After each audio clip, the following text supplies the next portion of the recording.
this is a great format for an introduction to our online membership program.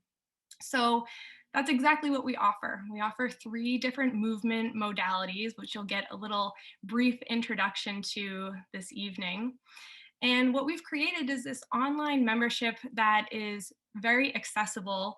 It's great for beginners. And you can access these videos either as recordings or as live classes, similar to how we're interacting tonight.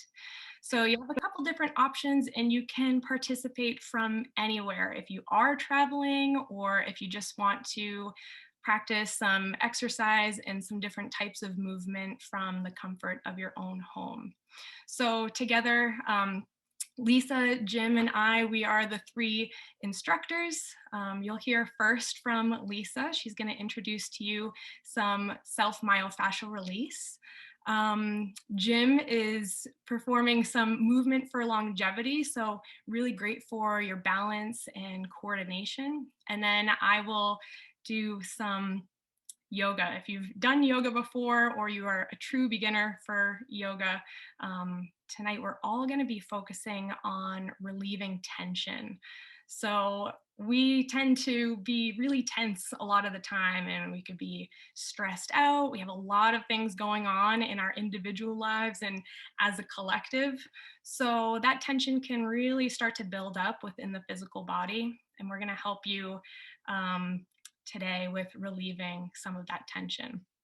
So actually, Jim is going to start us off. We're going to each present our different modality for around 15-20 minutes or so. And then at the end, if you have any questions, we'll make sure that you have all the information if you are interested in joining our online membership program, where you can find us, where you can check us out, and if you have any questions for any of us about our movement membership program.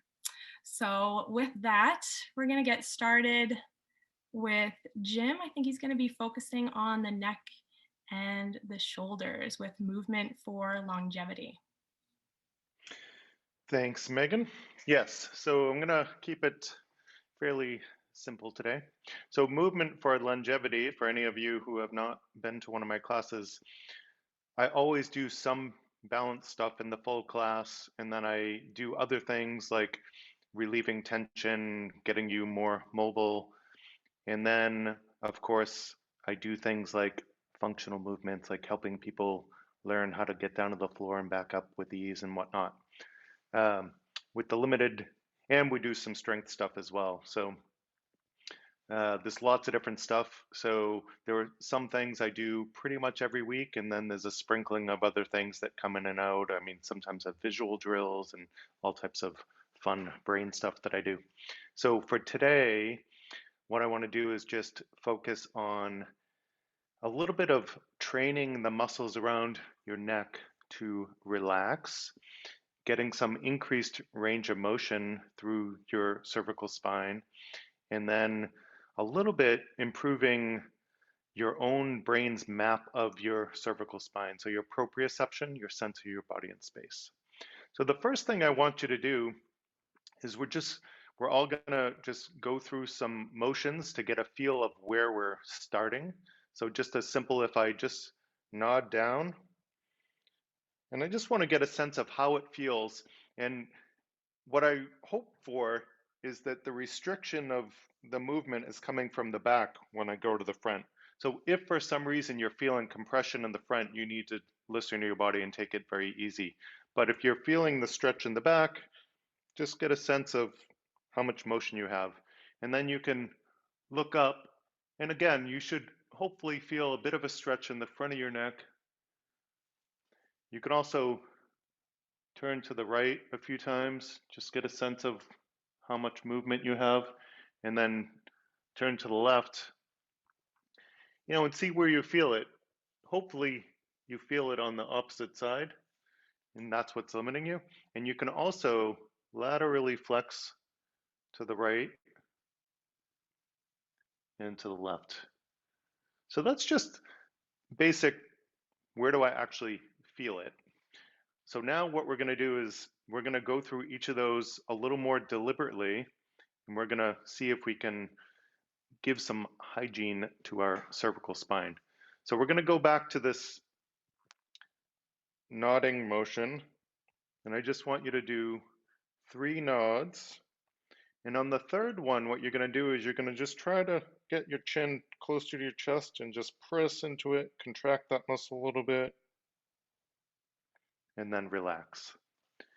So the same thing, we're going to look up as far as we can, come back to neutral, look up a second time, and the third time I'm going to contract into it and just see and relax. See how much of a stretch I can get in that front there. So when we look to the right, we just look, come back to center. Second time. And the third time, we're just going to see, can we just contract into that turn and then relax. And then look the other way, come back to center, look to the left, come back to center, and then really press into it and come back to center. Now keep in mind when you're doing these, right, it's okay to have a little bit of discomfort and feel tightness. If for some reason you feel pain, listen to your body and just back off. Your body's not going to want to do that today. So little discomfort is okay, stretching is good, no pain. So let's laterally flex to the right, come back to center, second time, and the third time, just see if you can drive that a little further, getting a nice stretch on the other side, come back to center, and then other side, second time, and one more, and just nice stretch and relax. So now we're going to take some of these motions and we're just going to bounce a little bit through the end ranges. So it's gentle, but for example, if I go to the front and just a little bounce at the end and then look up, back down, just gentle bounce.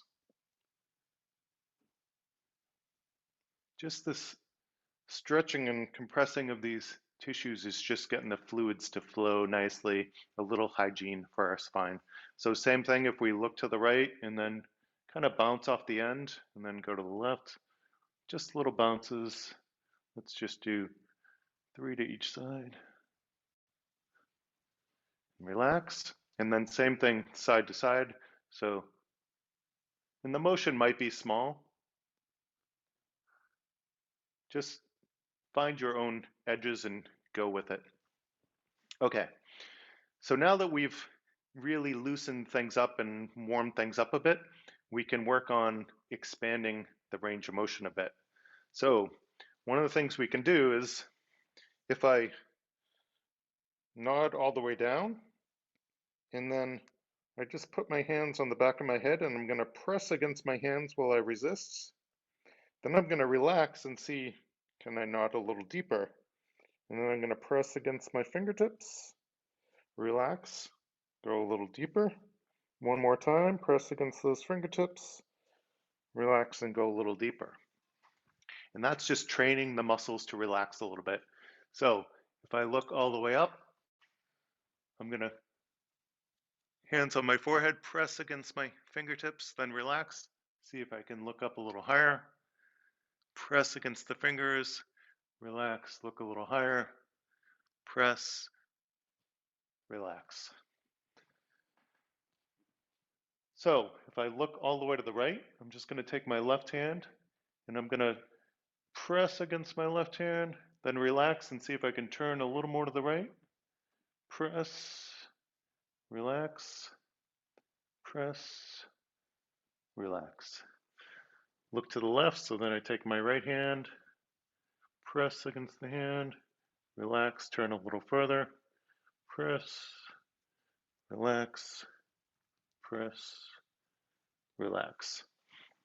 And the last couple, I'm going to tilt all the way to the right, so then I'm going to just reach around here, press against my hand, relax, see if I can go a little deeper, press, relax, go a little deeper, press, relax. And last ones, other side, going to the left, and then press, relax, press, relax, press, relax. And that little contracting against the stretch and then relaxing, will you repeat this, it will train your muscles to relax. So I just want to, one of the things I like to do after doing something like this is just make some nice big circles and just feel those edges. And just, it's a way to reverse direction and do a couple, just to kind of show your body all that range you have now. Okay, quick drink here.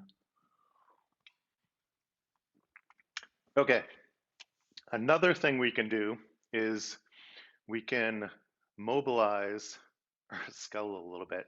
It sounds a little bit funny, but our skull is in pieces, right? So we get this sagittal suture up here where our skull joins together. We can actually mobilize that just very slightly. So what you're going to do for these movements is you're going to try to go to a tall spine. Then I'm going to do upper cervical flexion. So I'm just tipping my head slightly. And then later we're going to do full cervical flexion. So start tall. I'm going to tilt my head to the right. I get my upper cervical flexion. Then the rest of my cervical flexion, and then I just do little nods. And I'm done. So just 5 quick nods. So I'll show you the other side. So I start nice and tall.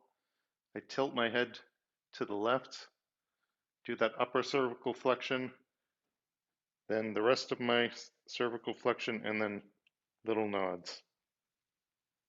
And relax. And it just that little bit of movement actually can be quite significant. Okay, we also have these sphenoids here. So this one's similar, a little bit different. We're going to add a couple things to it. So we're going to start again, tall spine.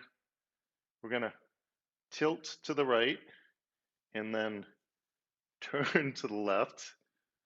Upper cervical flexion, rest of the cervical flexion. Jaw is going to go opposite, and then, so there's a few things going on there. So I'll show you the other side. So tilt, turn. So I'm tilting left, turning right. Get my flexion. Jaw goes left. 5 nods, and that's it. And it's just this slight mobility. You really can't even hardly probably feel it moving, but sometimes those little mobilizations like that can make quite a significant impact.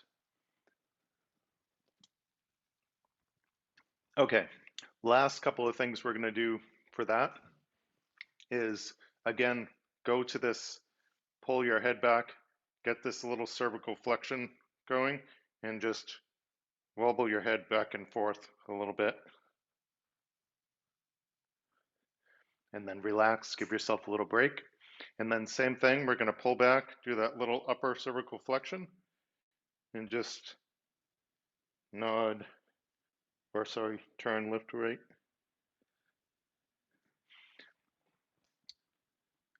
So these movements seem small, but they can be significant, and that's why you only need to do about 5, sometimes maybe 10 reps.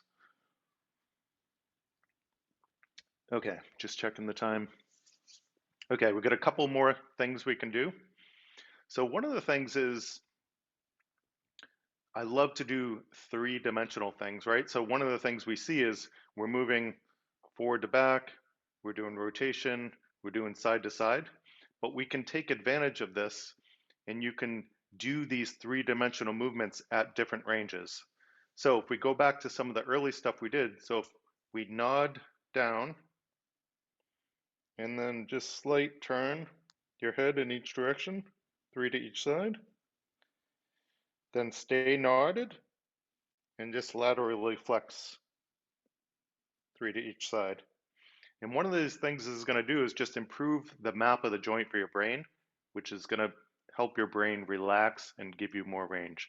So if I look all the way up, I can just turn left to right a few times, and then I can also wobble side to side. Come back to center. So we got a couple more we can do. We can turn all the way to the right and then wobble side to side or nod up and down. We can turn all the way to the left, wobble side to side, nod up and down. And this last one might be a little trickier. We're going to start leaning, laterally flexing to the right, nodding a little bit,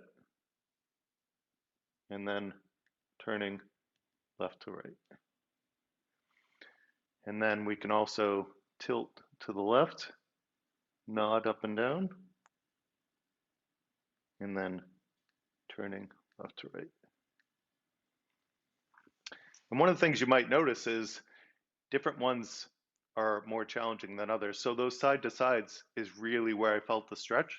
So for me, if I was going to do this on a regular basis, I would actually do the ones that feel the most challenging because that's where I have the most to gain.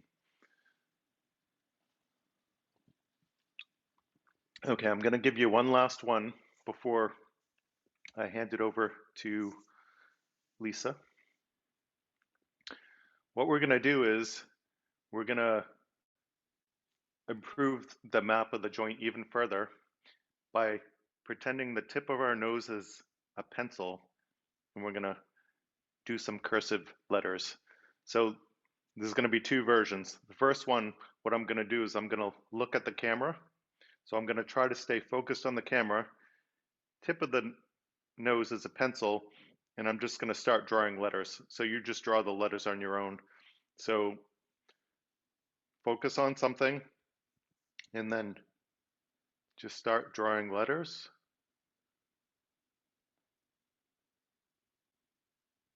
I'll tell you when to stop.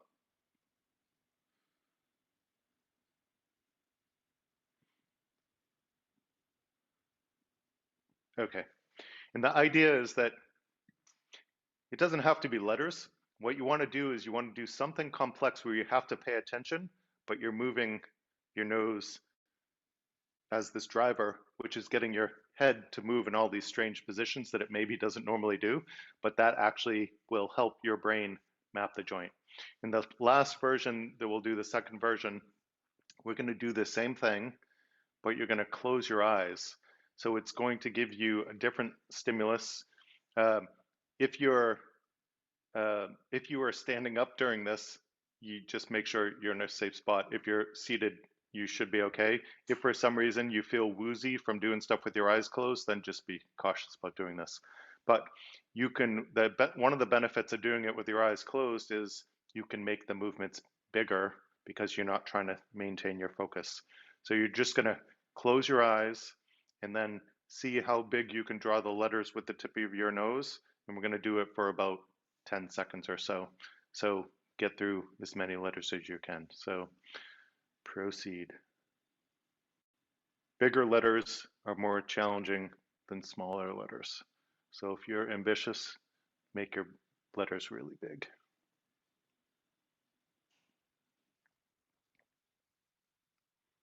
If you've never done cursive letters, you can also just do regular letters. I know it sounds crazy, but okay, and then relax. So one of the things is when you do these things, especially when you do things with your eyes closed, is it may seem simple, but it can be quite an intense stimulation for your brain if you're not used to doing things like that with your eyes closed. So with all those different things that I covered, what you want to do at the end is just go through your nods, your head turns, your rotations and lateral, and see, does it feel any better? So the trick is with any of these drills is they might be good for you or they might not. What we normally do in class is I show you how to test and retest so that you can find the drills that are best for you. So with this collection of drills, I would expect that most people will get benefit from at least some of them. So I did a nice little sprinkling, and hopefully you've got some nice relaxation in your neck and upper back muscles. But I'm happy to take any quick questions, or you can pop them in the chat, and then I will, we can also take questions at the end, I suppose. So I will turn it over to Lisa.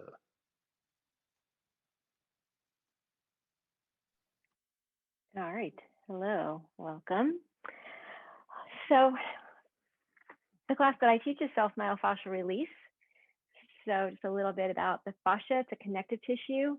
It is everywhere you have skin. Right underneath your skin is a superficial layer of fascia, but then there are deeper and interpenetrating layers of fascia.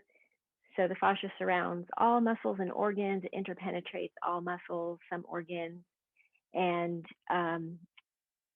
the health of our fascia is very important for our range of motion. And a lot of times if we've had injuries that we're dealing with and they haven't been fully released, our bodies can kind of pattern and be kind of stuck in places.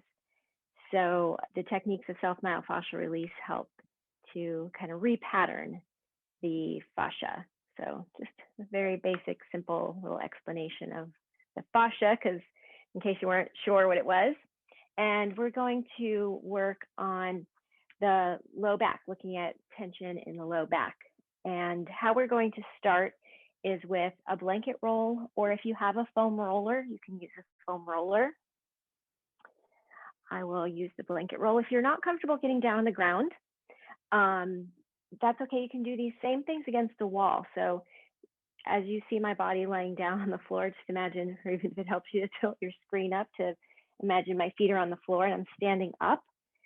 You should be able to get the same effect. You'll just have to kind of lean into the wall a little bit. So we're going to start out not right in the center of the lumbar spine. The fascia is connected. There's not one part of our body that's not somehow connected to another part of our body.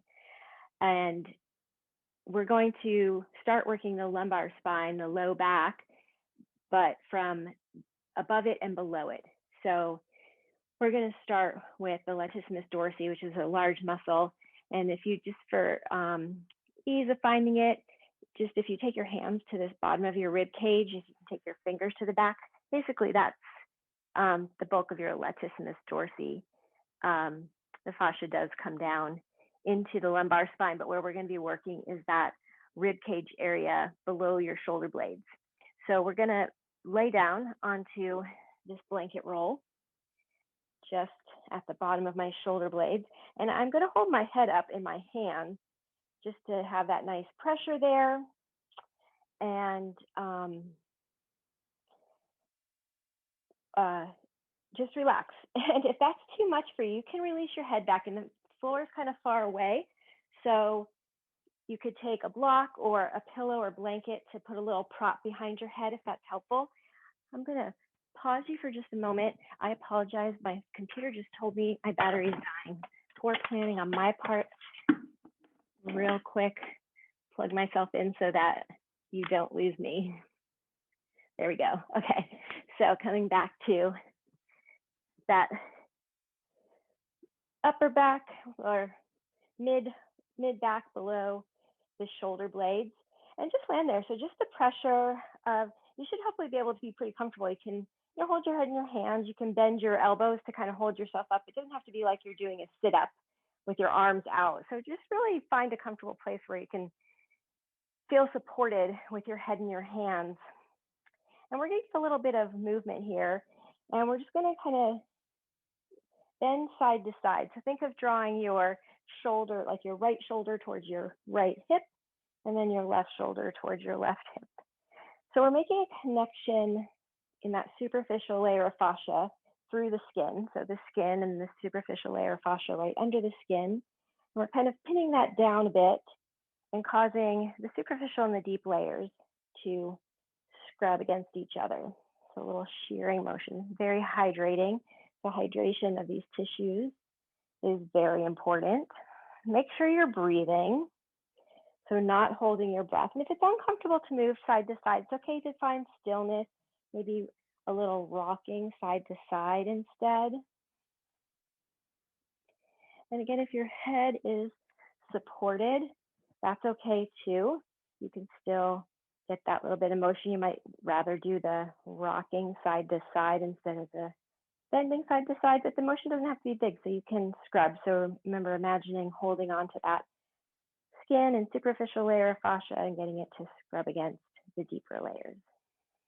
And making sure you're breathing. And then go ahead and find stillness.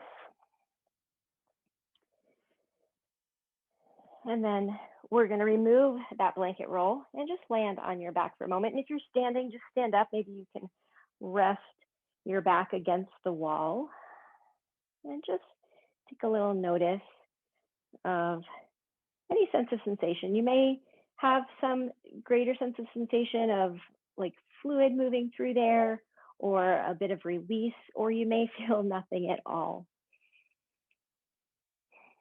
So just follow your breath in and out for a moment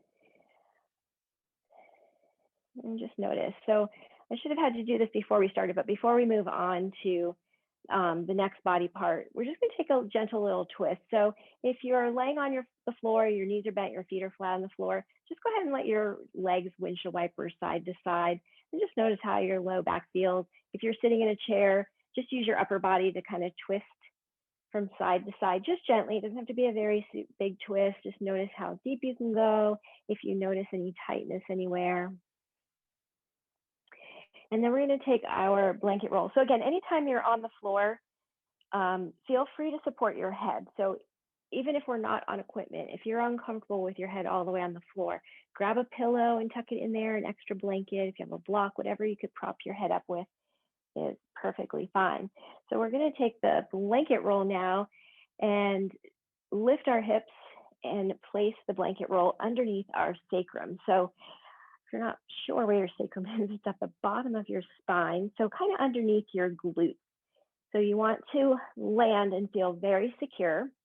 So your low back should be free. You see my hand kind of peeking out behind my low back here. You don't want to feel like you're arched over this blanket roll and your tailbone's dropping down on the other side of it, creating this big, huge arch.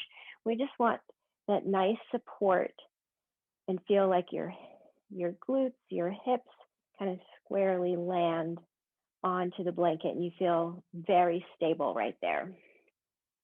So just land there and notice that compression. So depending on what surface you're on, if you're on a tightly rolled blanket, you'll feel some compression. If you're on a foam roller, you'll have a little bit more compression there.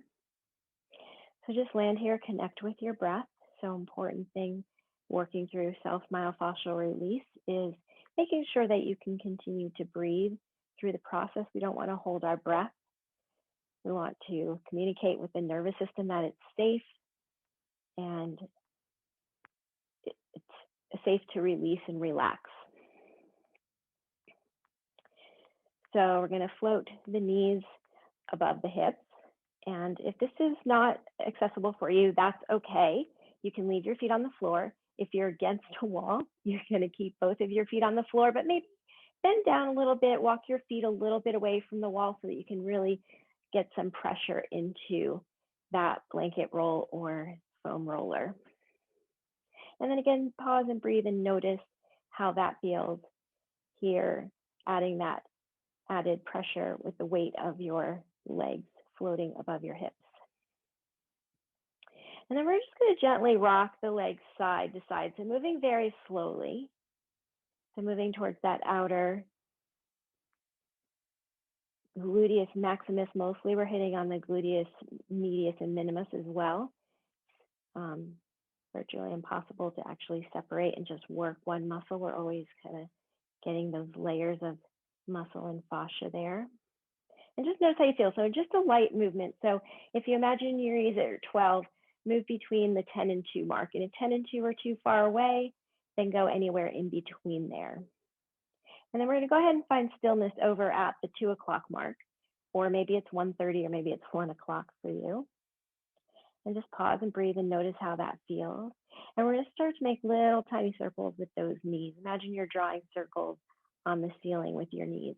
And if you're standing against a wall, so when we're moved to the right side, support yourself with your left foot and maybe lift your right leg and make those circles with your right leg. And conversely, if you're on your left side, then you'll make those circles with your left leg. Take those circles in the opposite direction. Making sure you're breathing as you're moving, so not holding your breath. And then go ahead and find stillness at that mark.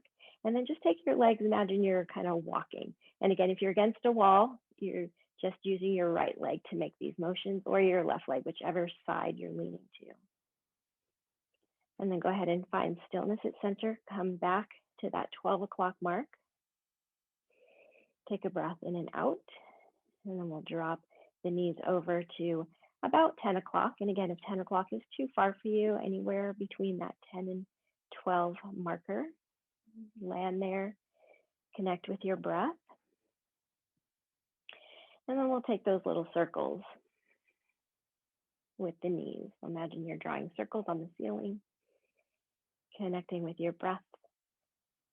So what we're doing is creating that shearing motion between the layers of fascia, the superficial and the deep layers. Go ahead and just take your circles in the opposite direction.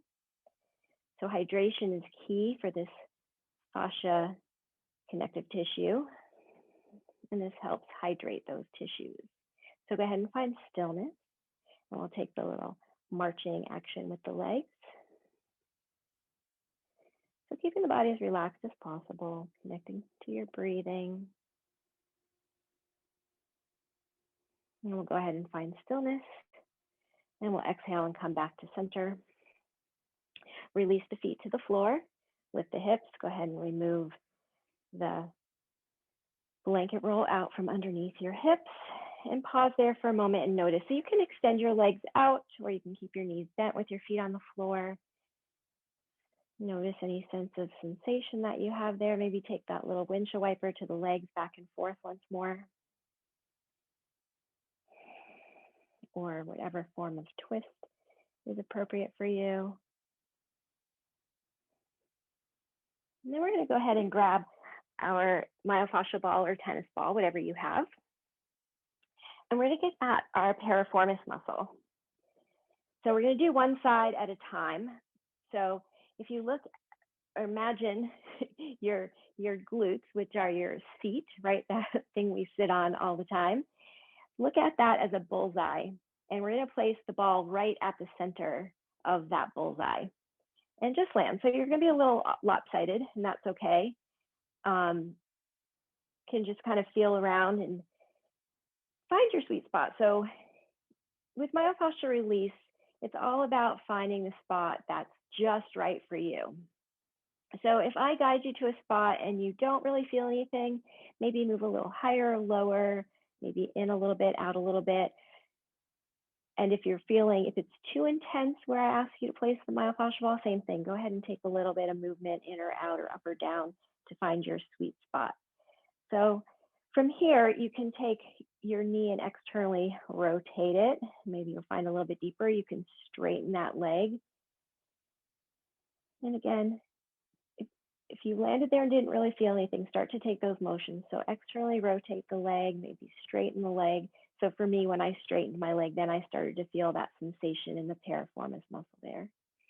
So I'm just going to land there and take a few breaths.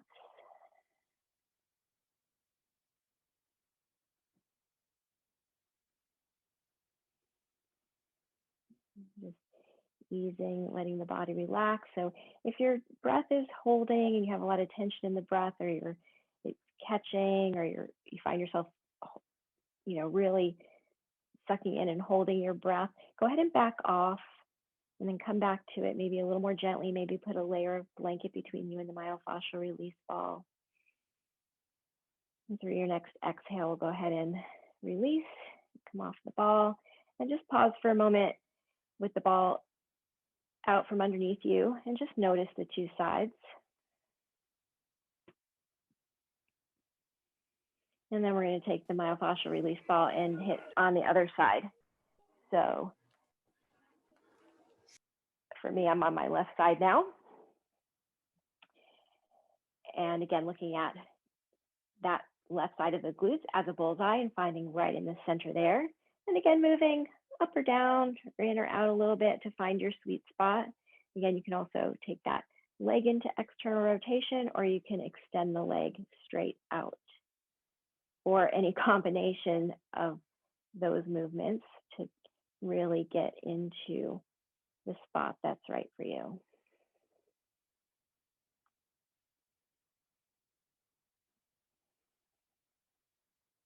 And again, connecting to your breath. So releasing this piriformis muscle.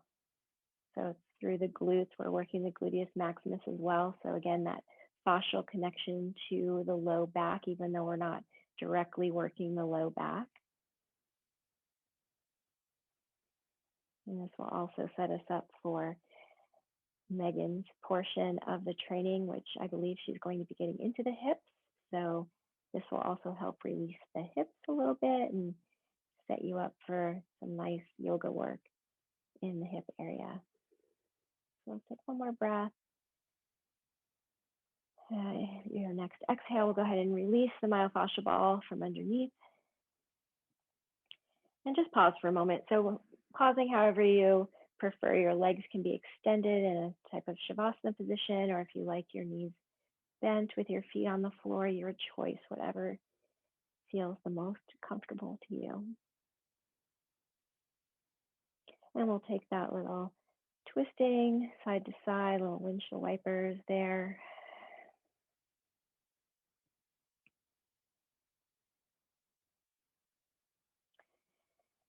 And we'll go ahead and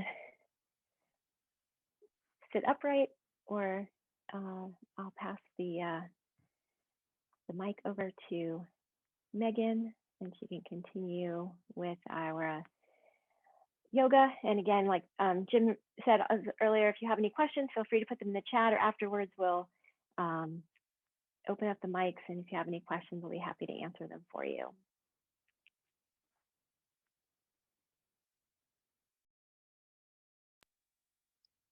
All right. Hi, everyone. Again, it's nice to see some familiar faces and some new people here. So as I was saying, you're going to come down either to the floor, or you can come onto your bed if that's more comfortable. But we're going to start in a seated position with our feet together and our knees out to the sides. Taking a peek down and seeing how much space you have between your heels and your pelvis. You want to have about a foot or so of space. So we don't need to tuck the heels in super close unless you want to go there, but nice and slow. You've been sitting a lot during the day. That's where we can build up lots of tension in the hips. So we're coming into what's called butterfly pose.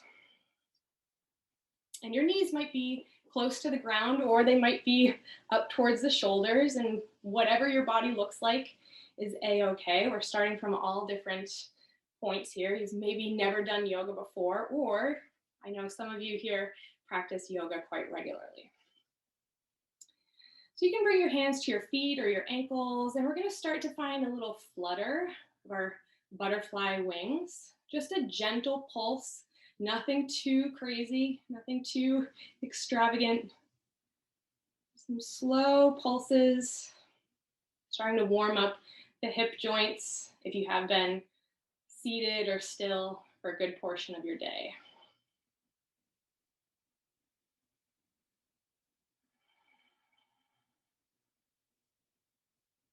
Good. We're going to find stillness with the legs, maybe letting the knees drop just a little bit closer towards the ground. Again, they might be a little bit more tense. We're going to take a deep breath in through the nose. And then as you exhale, moving from the hips, we're going to start to shift forward. So nothing really drastic to start. I'm going to turn to the side so you can see. Keeping the spine nice and tall, just starting to hinge forward. And noticing what sensation you feel in the hips. This might feel really intense. You can back off a little bit. If you're searching for more sensation, let your body, your sensation be your guide. Maybe you take it a little bit further down into your fold. Make sure that you can still breathe.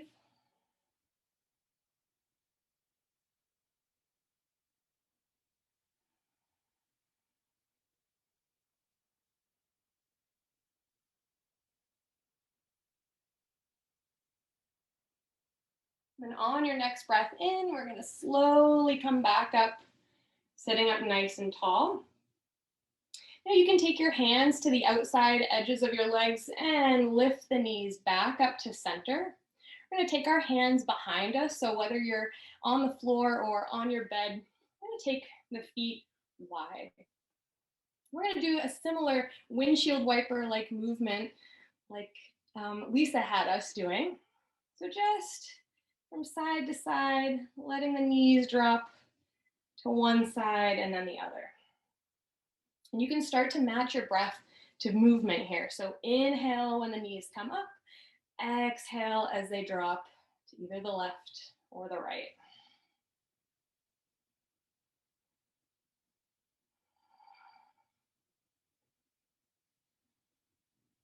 Slow and steady. We have our windshield wipers on low speed, not that super fast, high speed. Do just one more to each side, your left and your right. And we're going to recline all the way back. So keep your knees bent. You can use your hands and your arms to scoot all the way down onto your back. Again, either on the floor or your bed tonight. We're going to start to walk the feet a little bit more towards the center of your mat, just so that they're not quite as wide as they were in our windshield wipers. We're going to come into what's called figure 4. So we'll be focusing on one hip at a time. I'm going to start by lifting my right leg and crossing my right ankle over my left leg. So the part of my upper left leg that's a little bit closer towards my knee rather than my hip. So that if I lift my head and take a peek down to the space in between my legs, I see pretty good sized triangle shape. So we're keeping the left foot grounded for right now. Take your right hand to your right thigh, fingertips fanning up towards the knee. You can give a little press, a little pulse to the right leg. Again, finding just a little flutter, a little movement, stimulating the right hip. And then go ahead and pause, pressing the right hand into the right leg, opening the right hip, externally rotating in the right hip joint. So this again might feel really intense for you, or you might not feel very much sensation at all. If this is feeling pretty intense, I'd like for you to stay just as you are, keeping this pressure between right hand and right leg. But if you are searching for more sensation, you're going to lift the left foot, bringing the left lower leg parallel to the ground. Hands come into that space, that triangle that you've created with the legs, and wrap the hands behind the left thigh.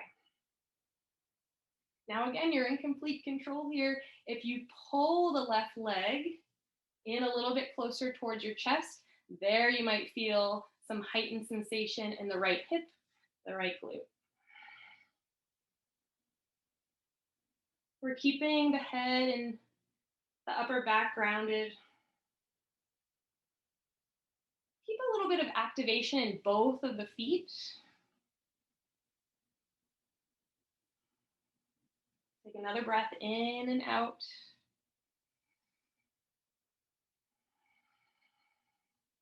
And then if your left foot is lifted, go ahead and lower the left foot down. We'll uncross the right foot from the left leg, and we'll do that same thing on the other side. So lift the left leg, the left foot. We'll cross the left foot over the right leg, closer towards the right knee, as opposed to the right hip. And take your left hand to your left leg, to the thigh, fanning the fingers up towards the knee. Making sure you have this nice big triangle shape in between the legs. That's your figure 4 that you've created. We can start by just gently pressing and releasing left hand into left leg. You might notice right away that it's a pretty drastic sensation on this leg as opposed to the other. Oftentimes we're a bit unbalanced from our left to our right. So know that that's pretty normal. Then go ahead and pause, pressing left hand into left thigh. This is where you're going to decide for your own practice, for your own body, if you'd like to stay here. Or if you really aren't feeling very much in the left hip, go ahead and lift the right foot, shin parallel to the ceiling. You can take your hands, reaching in that triangle you've created with the legs, reaching behind the right thigh. Using your arms, pulling or releasing, finding that sweet spot, as Lisa mentioned. That spot that feels interesting, where you definitely do feel some stretch, some sensation, but you're not in a place of pain. You haven't pushed it quite too far. Activate both feet. Take a few breaths.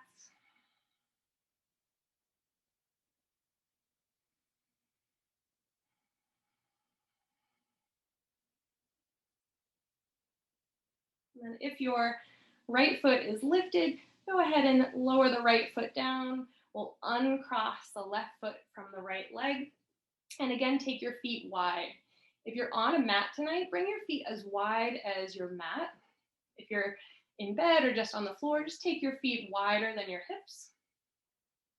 Now we're going to come into a counter pose, what we call constructive rest, by letting the knees knock towards one another. So knees are going to come in towards midline.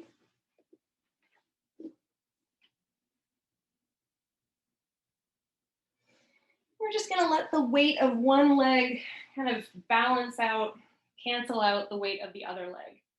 So feet are grounded, spine is grounded, as is the back of the skull. Now we're getting some internal rotation to both hip joints at the same time. Start to relax, knowing that all of the effort has already been done.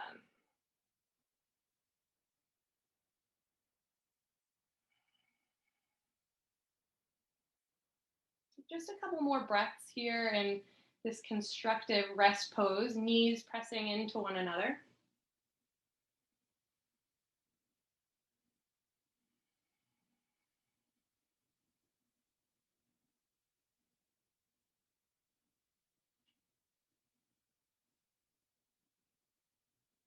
And then when you're ready, we're going to start to extend the legs long.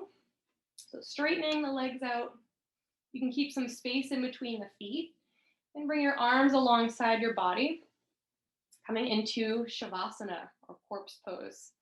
Some people, this is their favorite pose in the whole yoga class. I like to incorporate usually some guided meditation at the end of the practice. So notice now the front of your hip is nice and open. If you have been sitting all day, your hip flexors, this front of the hip is going to become kind of small, tight, maybe a little bit tense. So with our legs extended, we're opening up the front of the hips. Body is completely grounded. I welcome you to close your eyes here. I'm just going to guide us through a brief little progressive muscle relaxation. So we are going to do just a little bit of movement, but we'll learn how to tense and release our body so that we can find some relaxation. So in this Shavasana or corpse pose, eyes closed, we'll begin by taking a deep breath. And just noticing the air filling up your lungs. exhale and let that air release from your body. Again, we're going to breathe in through the nose, nice and deep and full. And exhale, let it all go. Move your attention to your feet and begin to tense your feet by curling your toes, pointing through the feet. Hold the tension here. Take a nice deep breath in. And then exhale, release that gripping, that contracting to the feet and the toes. Notice that feeling of relaxation. Next, begin to focus your attention on the lower legs. Begin to tense the muscles in your calves, muscles at the back of your lower legs. Hold them tightly, paying attention to the tension in the calves. Take a deep breath in. And then exhale, release all that gripping, that tension in the lower part of the legs.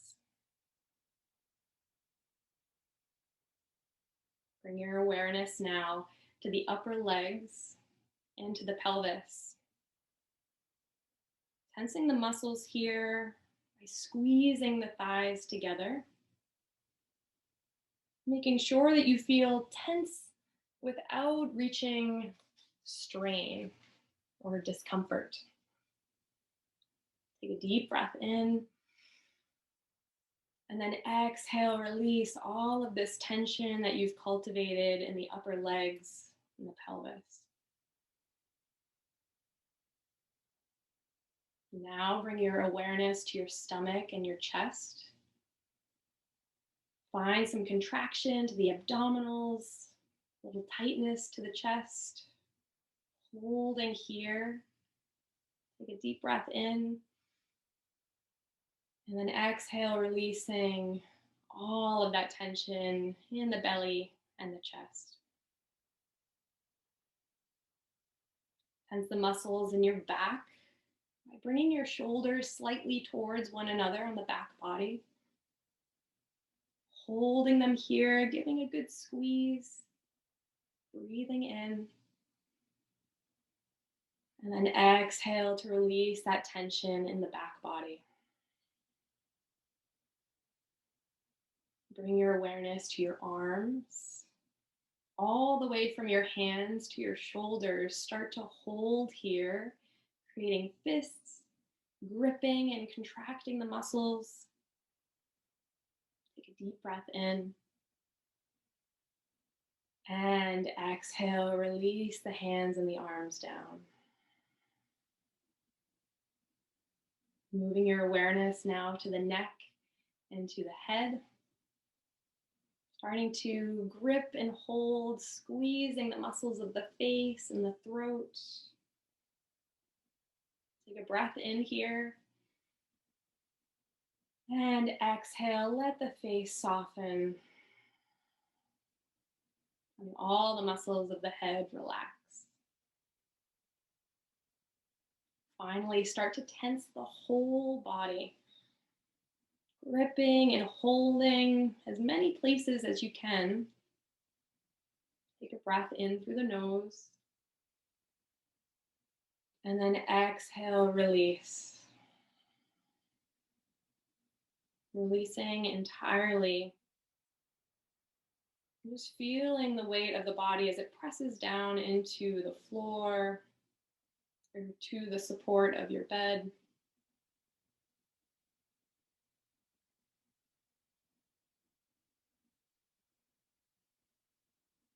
Take 3 deep breaths here, letting the body completely relax and release as we breathe in and as we breathe out.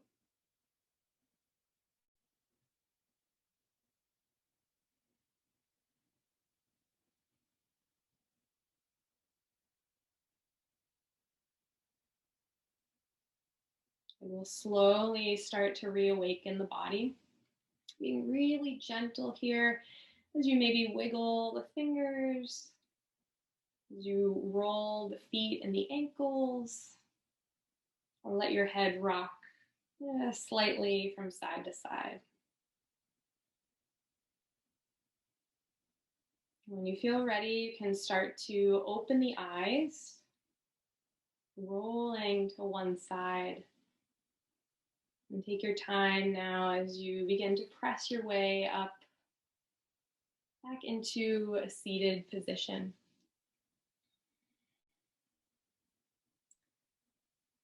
So that was an abbreviated version of my Discover Yoga class, of Lisa's self-myofascial release class, and of Jim's movement for longevity class. So we have a few minutes if you feel like sticking around, if you have any questions that maybe we did not address. Well, also, Trish, if you could add in the chat box the link to our website so that you can explore more our two options for online memberships. We have the live classes, so each of us presents a live class during the week. We also record all of the classes, so if the time does not work for you, or maybe you're just not able to attend all the classes that you want, you can explore our video library and catch up on classes from prior weeks and prior months. So our classes are held through Zoom, just like this meeting tonight, so that you can join from anywhere. And our classes are an hour long, so they're pretty approachable. You get a full range of movement, and it was a lot of fun. You'll notice sometimes our classes will complement each other. So if you gravitate towards movement for longevity or yoga or myofascial release, it's great to try out another modality just to see what it has to offer and if it's something that you enjoy as well.